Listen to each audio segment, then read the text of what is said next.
Então, a partir de agora, vamos iniciar um estudo bíblico e vamos, nesta ocasião, pedir ao Espírito Santo que seja o nosso professor nesse estudo bíblico neste momento. Querido Deus, nós queremos te louvar pela oportunidade, te agradecer por tudo e implorar para que o teu Espírito Santo seja o nosso professor, que a revelação venha para a glória do teu nome, Jesus. Te louvamos por este momento, hoje e sempre. Amém e amém. Graças a Deus. Amados, como você viu aí na vinheta inicial, nós vamos falar um pouquinho sobre um tema muito relevante que, apesar de tantas advertências que a igreja faz, as pessoas têm perdido um pouco do temor a Deus. Eu quero, nesse estudo, falar sobre a questão de que com Deus não se brinca, E aí fica já a pergunta para você, a partir de agora: como anda o seu relacionamento com Deus? E como um texto básico, eu quero convidar a você para ler comigo o que está escrito em Êxodo, no capítulo 19. Nós vamos ler a partir do versículo 1 até o versículo número 12. Repetindo, Êxodo 19 é o capítulo a partir do versículo 1, que diz o seguinte: Ao terceiro mês da saída dos filhos de Israel da terra do Egito, no mesmo dia vieram ao deserto do Sinai. Tendo partido de Refidim, vieram ao deserto do Sinai e acompanharam-se no deserto Israel, pois ali acampou-se defronte do monte. E subiu Moisés a Deus, e o Senhor o chamou no monte, dizendo: Assim falarás à casa de Jacó, e anunciarás aos filhos de Israel: Vós tendes visto o que fiz aos egípcios. Como vos levei sobre as asas das águias, eu vos trouxe a mim. Agora, pois, se diligentemente ouvirdes a minha voz, e guardardes o meu concerto, então sereis a minha propriedade particular dentre todos os povos, porque toda a terra é minha. E vós me sereis reino sacerdotal e povo santo. Estas são as palavras que falarás aos filhos de Israel. E veio Moisés e chamou aos anciões do povo, e expôs diante deles todas essas palavras que o Senhor lhes tinha ordenado. Então o povo respondeu a uma voz e disse: Tudo o que o Senhor tem falado, faremos. E relatou Moisés ao Senhor as palavras do povo. E disse o Senhor a Moisés: Eis que eu virei a ti numa nuvem espessa, para que o povo ouça, falando eu contigo, e para que também te creiam eternamente. Porque Moisés tinha anunciado as palavras do povo ao Senhor. Disse também o Senhor a Moisés: Vai ao povo e santifica-os hoje e amanhã, e lavem eles as suas vestes, e estejam prontos para o terceiro dia, porquanto no terceiro dia o Senhor descerá diante dos olhos de todo o povo sobre o monte Sinai. E marcarás limites ao povo em redor, dizendo assim: Guardai-vos, que não vos subais ao monte, nem toqueis no seu termo. Todo aquele que tocar o monte certamente morrerá. Amém? Que coisa, Texto maravilhoso desse momento. E como nós estamos falando do tema de que com Deus não se brinca, se observa como Deus deixou claro para o povo os limites, porque realmente com Deus ninguém pode brincar. Afinal de contas, a fé não é algo que deve ser levado na brincadeira. A gente está vendo os momentos que a gente está vivendo de afastamento social ainda. As coisas estão começando a voltar ao normal agora, mas tem muita gente deixando de vir à igreja, deixando de cultuar o Senhor, deixando de ter a comunhão com Deus. Ainda hoje eu estava vendo um vídeo que me entristeceu muito, de um casal que eu conheço, que eu tenho muita estima.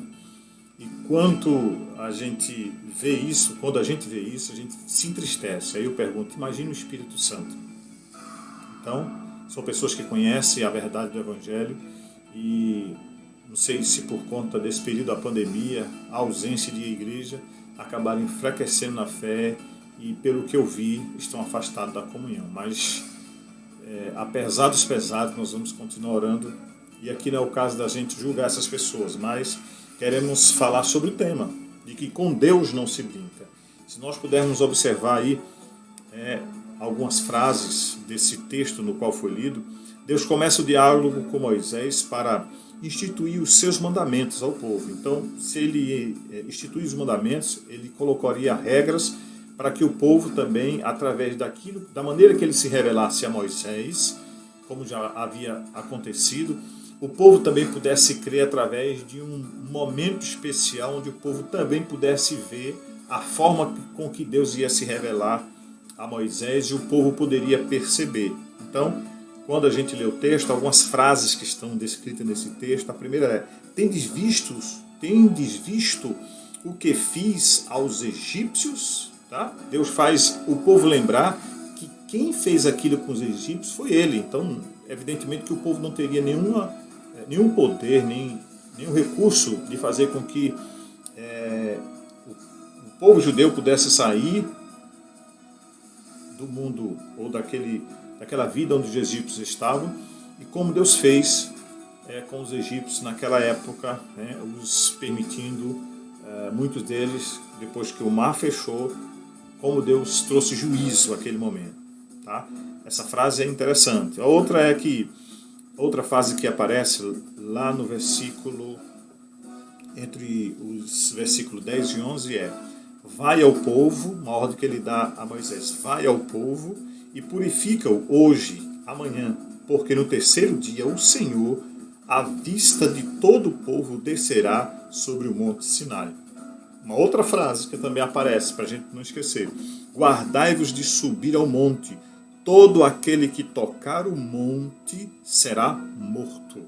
Olha que coisa, como Deus colocou regras para que aquele povo que ele estava ali querendo se revelar mais, mostrar o quanto ele amava o povo, mas também era preciso cumprir certas regras. E a outra frase também que aparece é: isso posto, Deus declara finalmente. O que é que ele diz? Lá no versículo no capítulo 20, na verdade, de Êxodo, versículo 2: eu sou o Senhor teu Deus. Justificadas então todas as imposições que Deus estava colocando para o povo. Uma vez que ele estava colocando esses posicionamentos dele, é porque ele estava querendo exatamente mostrar quem ele era e que o povo levasse esse relacionamento com Deus a sério. Deus, nesse caso, ele propõe tornar Israel como a sua propriedade peculiar. De todos os povos, Deus fez essa escolha. Está lá no versículo 5 da leitura que nós fizemos. Se a nação se comprometer, se o povo judeu se comprometer em preservar em si mesma essas 4 características particulares, Deus certamente estenderia suas mãos e faria grandes milagres. Tá? Então, nós precisamos lembrar que com essas frases, ou a maneira com que Deus conversa com Moisés e manda que o povo conversasse com Moisés, Deus queria colocar algumas coisas para o povo. Então, em primeiro lugar, Deus queria uma exclusividade. Deus, ele quer exclusividade.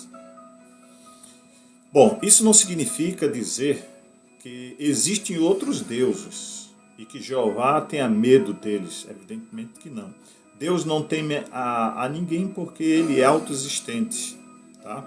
E não tem outro Deus que possa existir, tal qual o Deus que servimos. Então, a ideia aqui de exclusividade era Deus querer que o povo adorasse apenas a ele e não deveria adorar a outro Deus.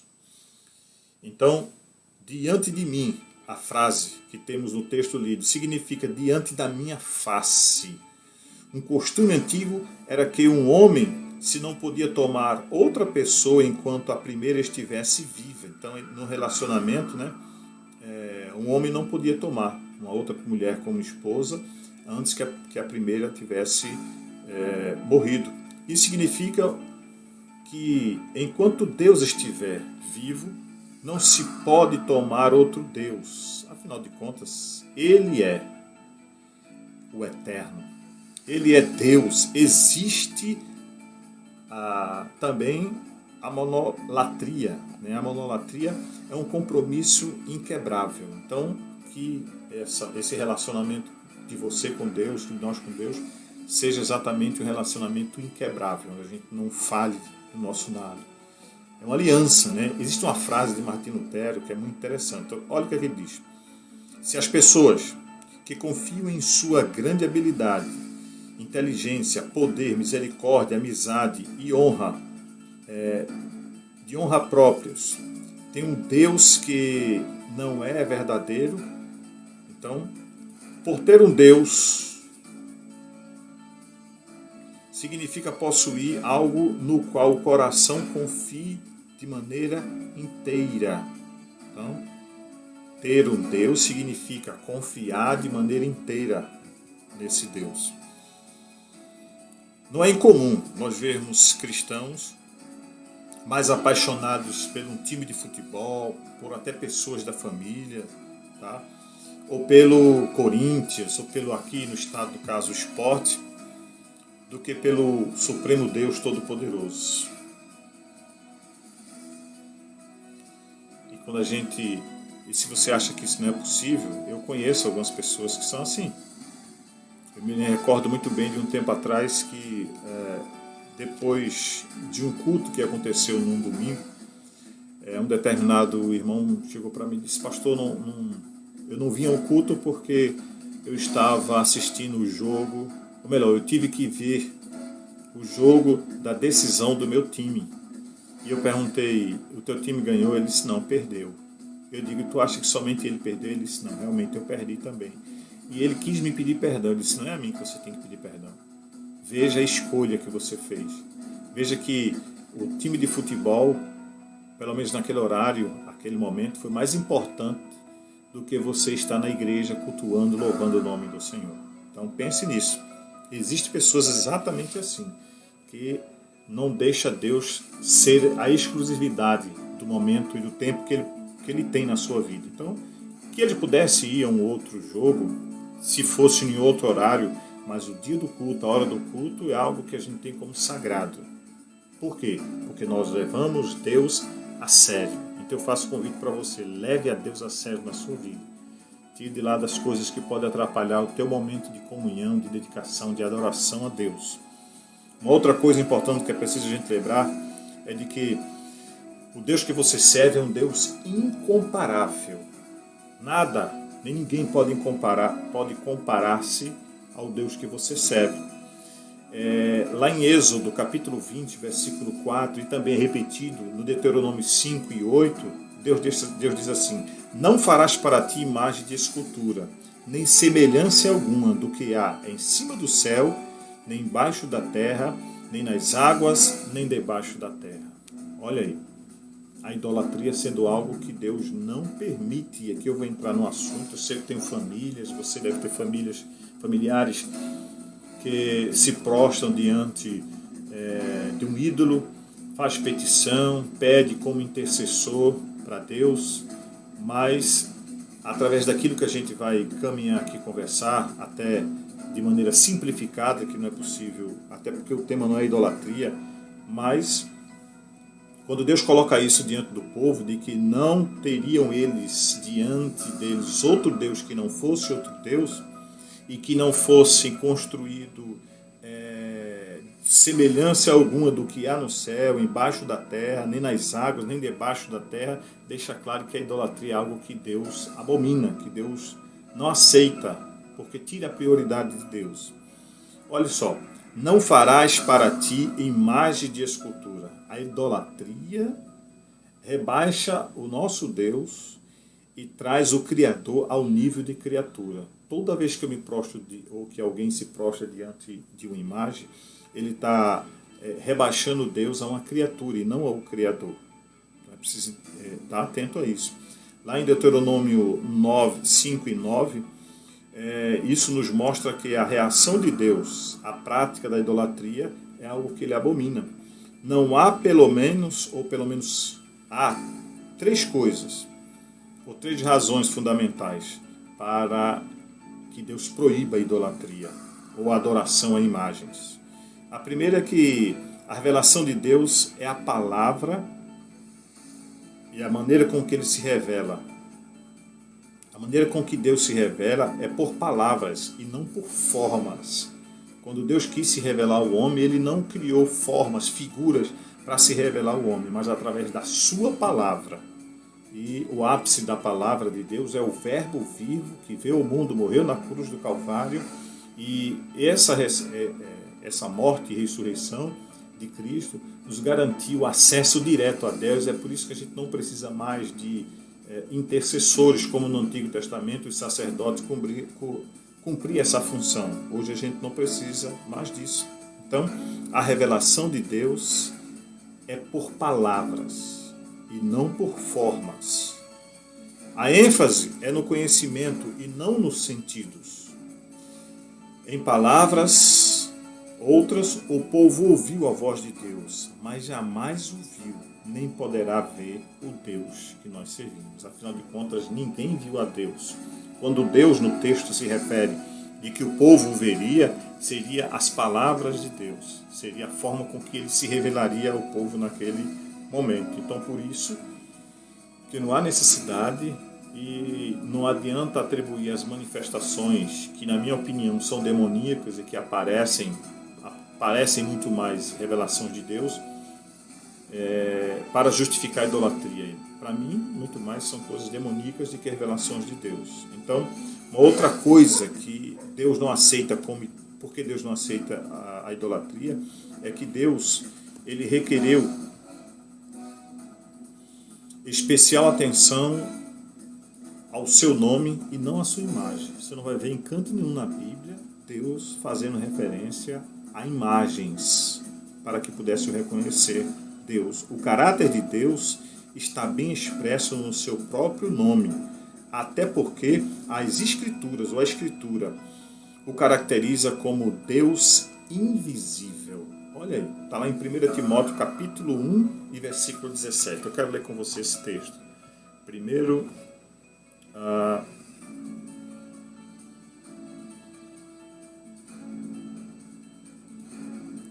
1 Timóteo, deixa eu abrir aqui minha Bíblia. Isso. Capítulo de número 1, versículo 17. Aqui diz...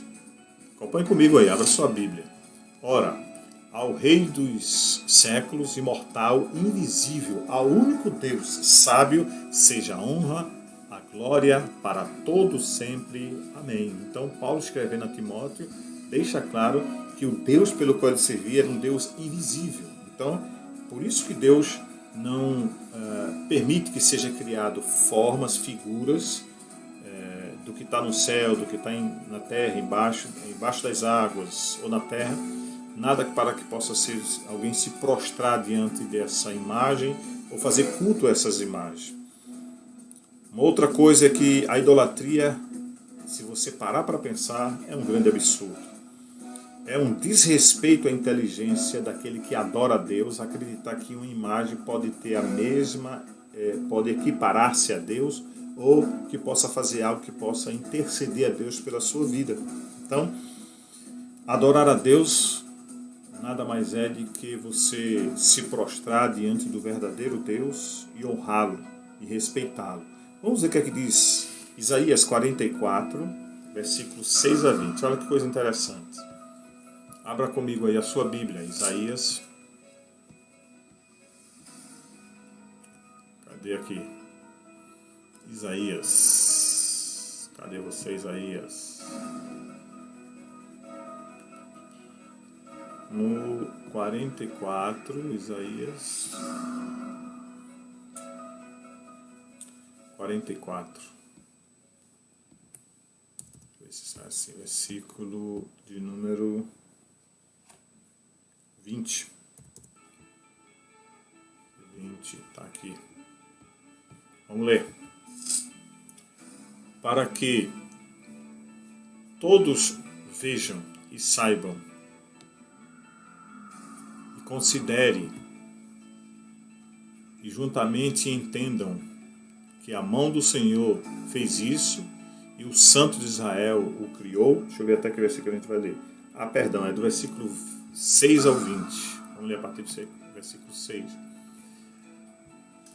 Um ao outro o ajudou, e aos seus irmãos disse: esforça-te.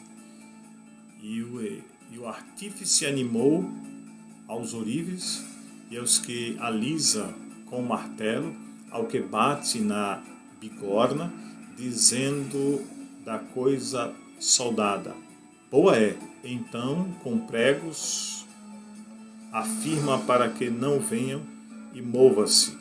Versículo 8. Porém tu, ó Senhor, servo meu, tu, Jacó, a quem elegi, descendente de Abraão, meu amigo, tu, a quem tomei desde os fins da terra, e chamei dentre os seus mais excelentes, e te disse: tu és o meu servo, e a ti escolhi, e nunca te rejeitei.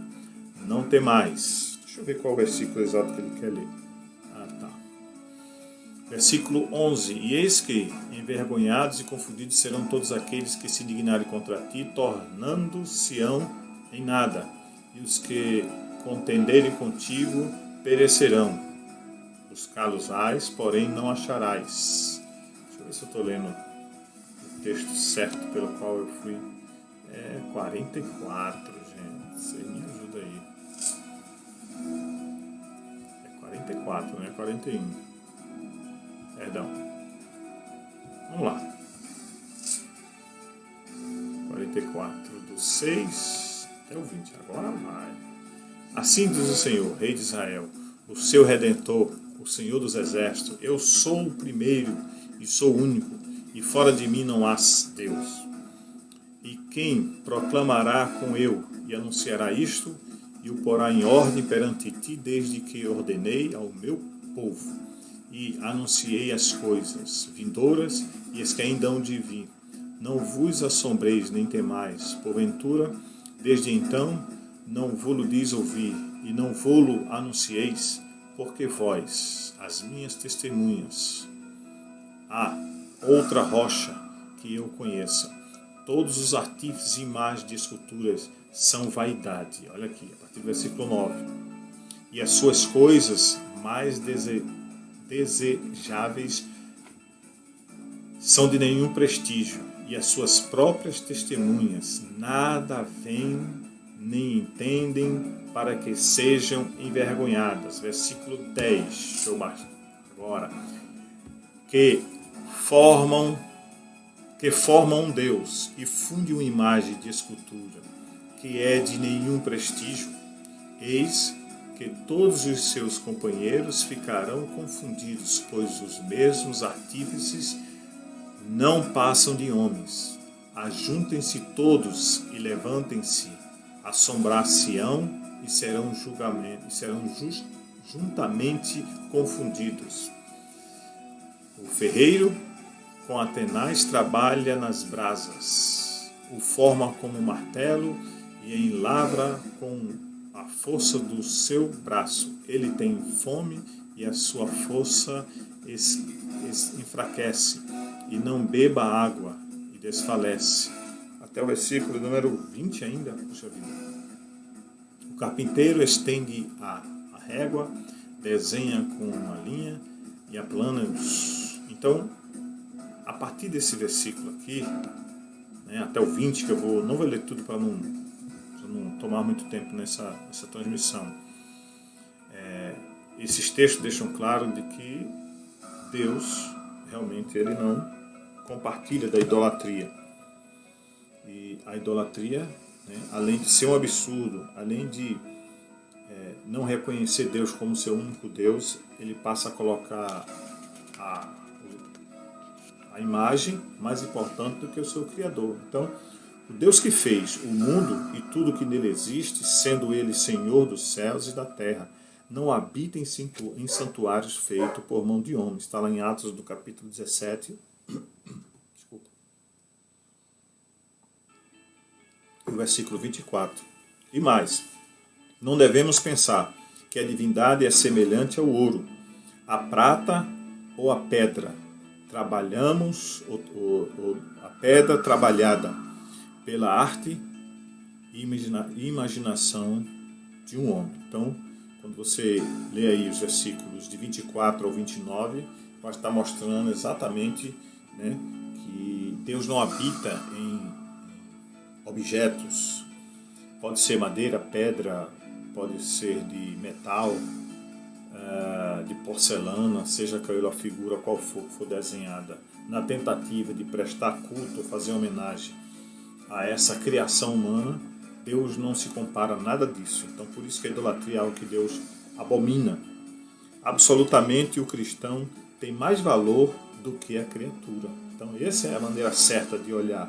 Tá? Por quê? Vamos lá? Abra sua Bíblia aí. Hebreus, no capítulo de número 3, e versículo 3. Deixa eu ver aqui. Hebreus, Novo Testamento, claro.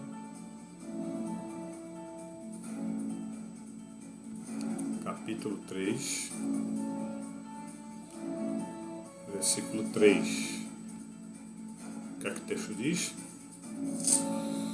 Porque ele é tido por digno de tanto maior glória do que Moisés, quanto maior honra do que a casa tem aquele que o edificou. Então a glória, a honra, sempre dada ao Senhor Jesus Cristo. Uma outra coisa que aparece como algo que a gente precisa estar lembrado, né, de que o Deus que nós servimos é um Deus incomparável, é de que não há, que Deus coloca que não deve ser adorado, nem dar culto a nenhuma imagem que foi feita de escultura. Essa proibição da adoração à imagem é justificada pelo próprio Deus. Lá em Êxodo 20, versículo 5, ele diz: porque eu sou o Senhor teu Deus, Deus zeloso. A palavra zeloso, ela é mais apropriada, pois o termo ciumento tem sentido negativo hoje em dia. Então, o texto diz, não se trata, ou melhor, a frase diz, não se trata de intolerância, mas de exclusividade, fruto de tanto significativo reconhecimento e regularidade de que Deus, que não é um entre outros deuses. Deus é apenas um. Afinal de contas, o cristianismo é uma fé monoteísta. E a singularidade de seu relacionamento com Israel é algo muito importante. Então, é claro que quando a gente está falando isso, a gente sabe que marido algum que ame sua esposa, ele ia tolerar, né, repartir ou dividi-la com outro homem. Então, assim é Deus. Deus não permite que o relacionamento dele com a criatura que ele criou possa ser dividido com qualquer outro tipo de adoração. Então, a adoração, o reconhecimento, a glória sempre deve ser dada a Deus, tá bom? Quando a gente abre o texto de Êxodo 25, essa recomendação ela ter que ser cuidadosa, porque até a terceira e quarta geração é algo que Deus não permitirá essas coisas, ok? Então, na verdade, essa expressão, até a terceira e quarta geração, era pura e típica dos hebreus, né? Era algo próprio dessa língua hebraica citar isso como se fosse algo, como hoje muitos citam, de conformidade com cada região, né? Um termo popular. Então, a ideia aqui era dar continuidade, né? Quando a frase diz até a terceira geração, era a ideia de continuidade. Então, o relacionamento de Deus seria perpétuo com o seu povo. A aliança de Deus seria perpétua. Quando a gente lê isso, a gente não deve ter a ideia de ser tomada em sentido matemático, né? Tipo, a primeira, avós, filhos, pais e avós, a ideia não é essa.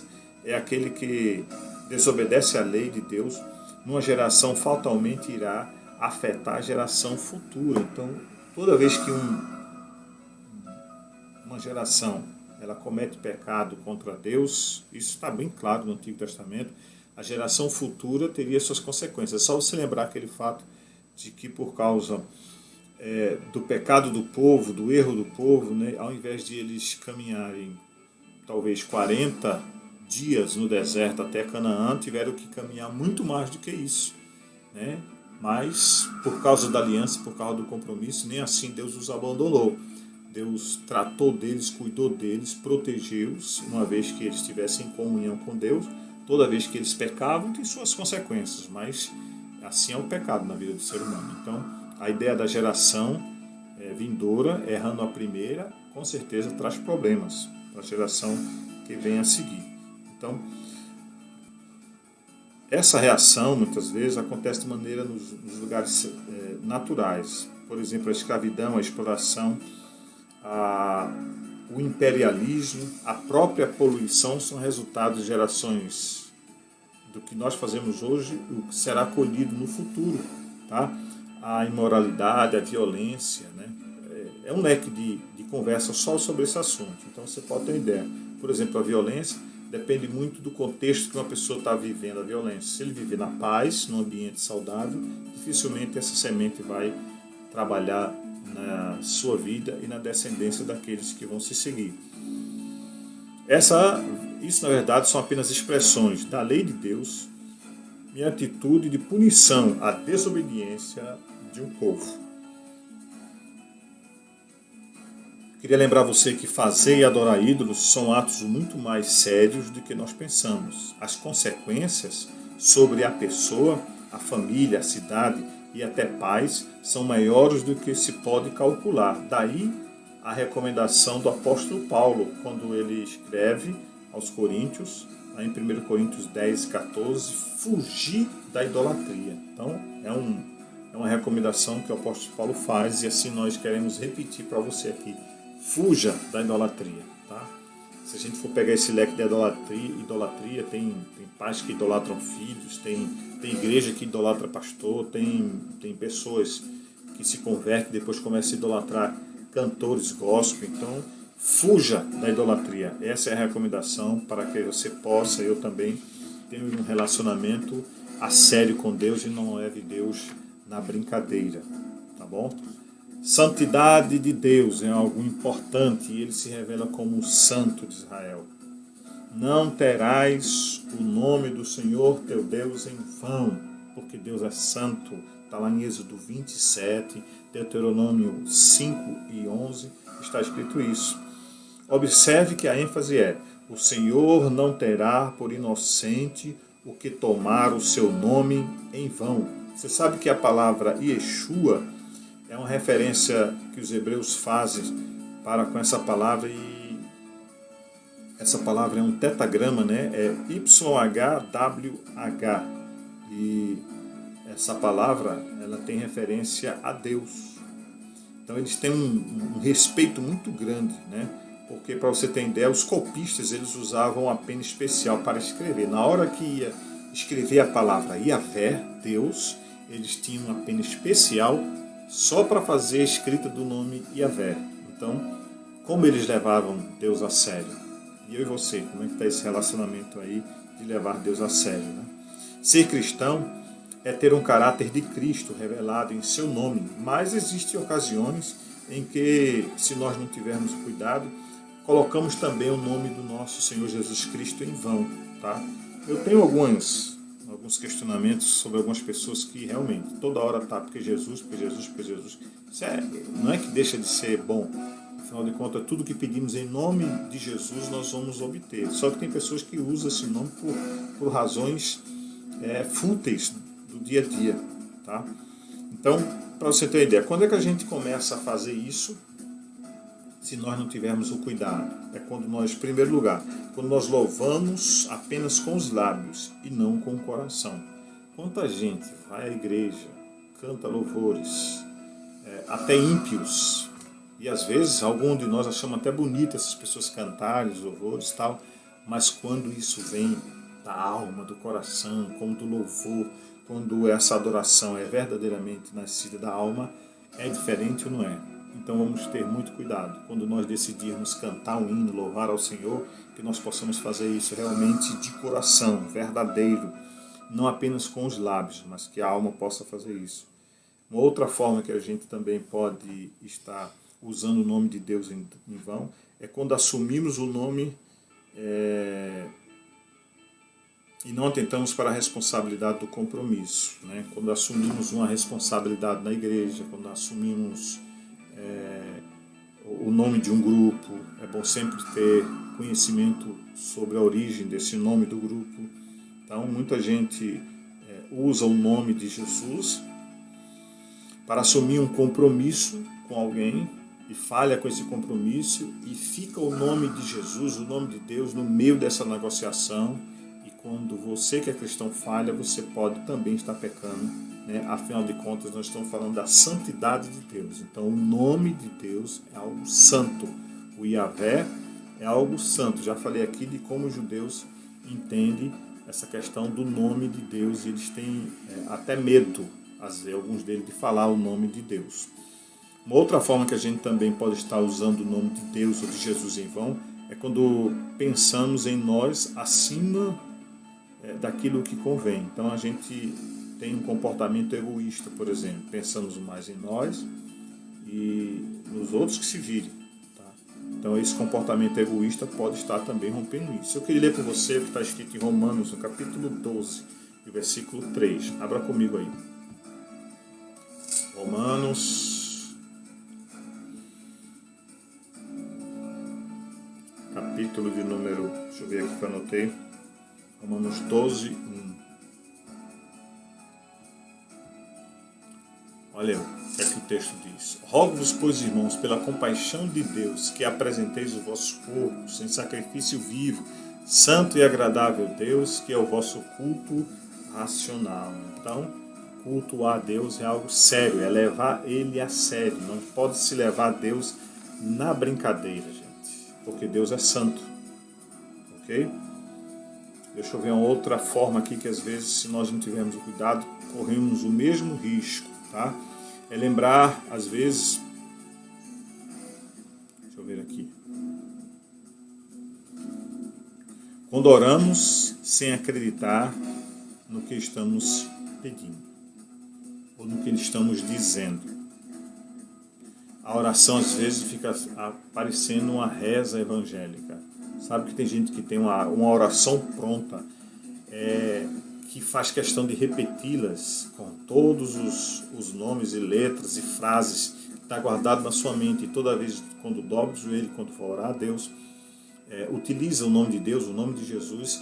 E não é uma oração que nasce da alma, que nasce do coração. É uma oração que muitas vezes ela é já frases pré-estabelecidas, e alguns até fazem o seguinte, repete orações de pessoas que ele costuma achar que é bonita a oração, para que quem escuta a oração dele possa pensar ou dizer do mesmo jeito. Então, aí está o seu galardão, com a pessoa que ouviu, que achou bonito. Mas a gente, quando faz oração, quando nos relacionamos com Deus na oração, precisamos acreditar no que nós estamos falando com Deus, e essa oração ela precisa ter resultado eficaz. Na glória, é Deus que tem que ouvir a nossa oração, ok? Muitas vezes as pessoas lidam com o sagrado e com as coisas sagradas com muita frequência. Permite que a familiaridade apague o respeito e a sinceridade que devem ter com o divino. Então, por exemplo, vou falar algo aqui que não se trata de maneira direta, mas olha, eu tenho um profundo respeito por pegar a Bíblia, por ler a Bíblia, por conduzir a Bíblia, porque aqui contém a palavra de Deus, é um instrumento poderoso que tem a vontade de Deus para o ser humano. É claro, aqui tem palavras que foi o homem que escreveu, tem palavras que foram Deus que quis que o homem escrevesse, mas também tem momentos aqui que tem Satanás falando, e a gente precisa diferenciar isso. Então deve haver sim um respeito muito grande por esse livro sagrado que Deus colocou na nossa vida, a fim de que a gente possa crescer espiritualmente, ok? E para encerrar aqui, irmãos, a autoridade de Deus é uma coisa que a gente nunca pode esquecer. apesar de eu não ser sabatista e tenho respeito pelos irmãos que são sabatistas, que na minha opinião também são servos de Deus e que muitas vezes nós podemos ter opiniões diferentes a respeito de uma visão doutrinária, mas eu nunca quero assimilar a ideia de que aquela pessoa está fora da vontade de Deus ou dentro da vontade de Deus. O que nós pregamos é isso aqui, né? Quando Deus se relaciona com o povo e manda Moisés conversar com o povo, né, dentro do contexto que eu li, tá? Hebreus 28 e Deuteronômio 5 e 12. Olha a frase: lembra-te do dia do sábado para o santificar. Tá aqui algo polêmico. Tem gente que adora Deus no sábado, que cultua no sábado apenas, e acha que o sábado é mais importante do que todos os dias da semana para cultuar a Deus. E aqui a gente vai destrinchar algumas coisas aqui, tá bom? O exemplo do próprio Deus Pai é lembrado. Deus descansou no 7º dia. Na lei mosaica era lembrado 3 vezes o número 7.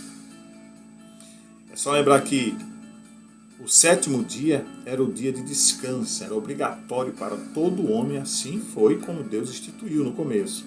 A cada 7 anos, a terra deveria ser poupada da plantação. Era o ano que era considerado o ano sabático, está lá em Levítico, capítulo 25, versículo de 1 a 7.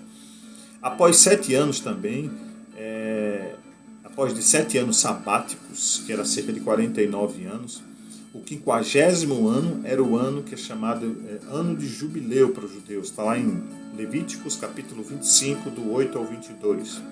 Havia liberdade para os presos nessa época, retomada da terra que era vendida e descanso da terra. Então está lá em Levítico 25, de 1 a 12. Então havia todo esse respeito pelo o dia que era guardado, pelo sábado que era guardado, né? Mas nós, pelo menos dentro da nossa fé evangélica, protestante, e quanto mais sejam aquilo que queiram acrescentar, o nosso ministério, nós guardamos o domingo. Então, por algumas razões. Primeiro, é que Cristo, ele deixa claro que a lei e os profetas duraram até João Batista. Então, se o cumprimento ao sábado era algo da lei, então, até João Batista. E lá para cá, alguns detalhes. Cristo, ele ressuscitou, não foi na segunda, na terça, na quarta, na quinta, mas ressuscitou no domingo. Está lá em João, capítulo 20, versículo 1.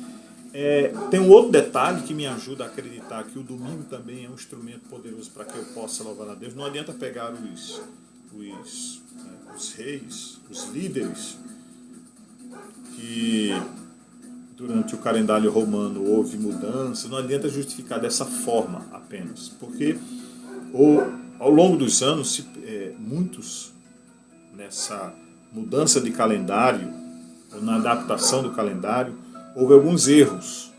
Então hoje, talvez eu esteja, ao invés de viver num domingo, possa ser que eu esteja vivendo na segunda-feira, né, de maneira mais categórica, mas o que importa é nós reservarmos um dia para dedicar ao Senhor, para adorar ao Senhor, para ler a sua palavra, para buscar ao Senhor, tá? Mas para que eu também possa ter margem de dizer que no domingo é possível fazer isso, Cristo, ele apareceu quando foi ressuscitado no domingo. Está lá em João capítulo 20, versículo 19. Você pode ler isso. Teve outra aparição que ele fez aos discípulos e também foi no domingo. Tá? João capítulo 20, versículo 26. O Espírito Santo, quando ele desceu sobre a igreja, foi no domingo. Atos capítulo 2, versículo 1. A prática de se reunir aos domingos também era costume na vida da igreja. Está lá em Atos capítulo 2, versículo 14, o versículo 41, no capítulo 20, versículo 7, lá em 1 Coríntios 16 e 2. Todos esses momentos vão aparecer que os cristãos também se reuniam no domingo, não era algo exclusivo do sábado. Então, está aqui uma forma também de justificar que nós adoramos a Deus e reservamos o domingo para esse fim, tá? Mas, infelizmente, o legalismo judaico ele observou o sentido apenas espiritual, moral e humano do sábado e tornou o sábado um elemento que tornou-se um fardo. E isso passou a ser algo que oprimia o homem. Então, a questão não é o dia, queridos. O problema não é se é o dia, se é o sábado, se é o domingo que você está ou não adorando a Deus. A questão é adorar, se possível for, todos os dias e congregar a família em um dia. Adorar a Deus não era apenas, a ideia não é apenas que a adoração seja apenas no sábado, no domingo, mas que isso possa ser feito todos os dias. Agora, no domingo você reúne a família cristã, e aí por isso que nós chamamos o domingo de culto da família, que é o momento que a igreja se reúne. Que a gente possa usar bem todos os dias da nossa vida, que nós possamos viver na sua presença, Deus Todo-Poderoso, todos os dias da nossa vida. Mas celebremos a fé no domingo, se isso for possível. O dia em que marca o surgimento da nova criação de Deus, efetuada em Jesus Cristo. Um dia da semana pertence a Deus. Reconhece-se a autoridade de Deus quando o dia do repouso, visto que esse dia lembra que Deus é Criador e sustentador a quem devemos culto. Para concluir, irmãos, tudo foi planejado por Deus, pertence a Deus e Ele é sustentado por tudo que Ele criou. Deus chama a si mesmo a seriedade e o seu trato com o homem. Ele diz: eu sou o Senhor Deus, Deus zeloso, que visito a iniquidade e faço misericórdia. Cada um de nós pode fazer a si mesmo as seguintes perguntas. Vou perguntar algumas coisas para você aqui, para ver se você e eu conseguimos responder. Não precisa me responder agora não, mas é para você meditar sobre isso. Que tipo de atitude eu estou tendo quando o nome do Senhor Jesus Cristo em relação à vida diária? Então, o que é que eu estou fazendo diariamente sobre a questão do nome de Jesus? O que as pessoas têm pensado de Deus a partir da observação da minha vida? Né? Como é que as pessoas me veem? Qual o testemunho de Deus que eu tenho dado às pessoas? E a última pergunta: eu tenho adorado a Deus mais com a minha razão ou com minhas emoções? E agora? Fica aí a pergunta, né? Então, que nós possamos ter a consciência, amados, lembrar que através desse estudo bíblico a gente possa lembrar de que relacionamento com Deus é algo sério, com Deus não se brinca, ok? Com Deus não se brinca, porque Deus, Ele chama para si o relacionamento com o homem, Ele quer exclusividade. Devemos lembrar que Deus é um Deus incomparável, por isso que nós devemos servi-lo. Lembrar da santidade de Deus, é por isso que devemos levar Ele a sério. E que a autoridade de Deus é algo que Ele não transfere para absolutamente ninguém. Absolutamente ninguém. Oh, amados, quantas pessoas você deve conhecer que tem brincado com Deus? Ora, hoje está na igreja, hoje está caminhando, amanhã está brincando de ser crente. E isso tem sido algo que tem provocado na cabeça de muita gente problemas. E eu quero convidar você agora para fazer uma oração. Vamos falar com Deus, vamos pedir a Ele que nos ajude, né, a cada dia nos fortaleça, a fim de que nossa vida seja instrumento poderoso de Deus para abençoá-lo, ou melhor, para ser abençoado. Vamos orar?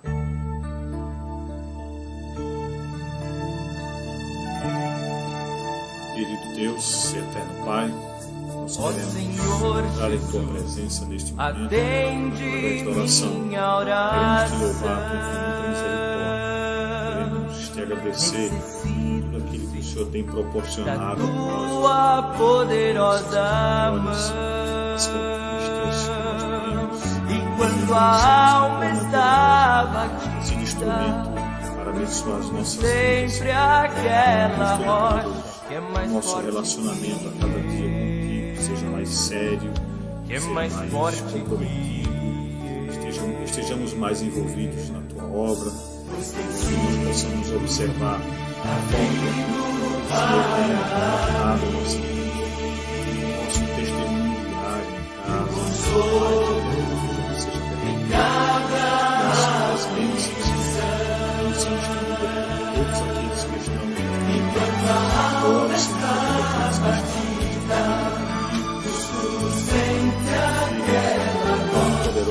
possa abençoá-los, que a palavra seja instrumento de transformação. E ora que esta pessoa neste momento se identificou com a necessidade de levar mais a sério as responsabilidades, que até então era só de ouvir falar, até então era só ouvir falar sobre o poder de Deus, e ouvir apenas os testemunhos que eram ditos sobre os milagres, que a partir de agora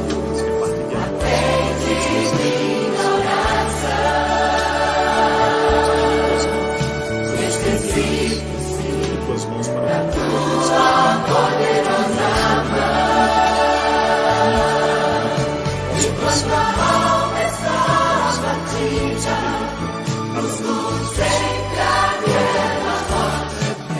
nossa congregação de Senhor, da congregação,